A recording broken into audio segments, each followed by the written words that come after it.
Hello, in this video I'm gonna do a Wi-Fi speed test on Samsung Galaxy S25 Plus. So first I'm gonna download an app, so let's go to Play Store and search for speed test. I'm gonna download the speed test by Ookla.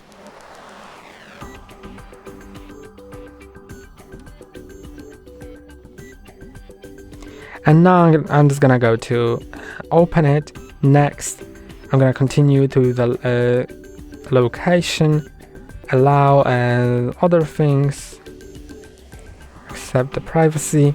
Now I'm gonna make sure that I'm connected to a 5G network, 5 gigahertz.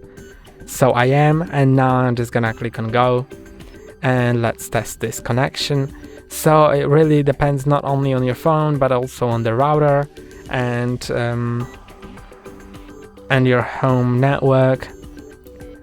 As you can see, this is how it looks with my network.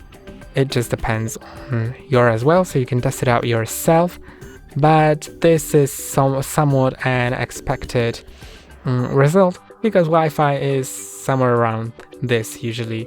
So this is how it should look.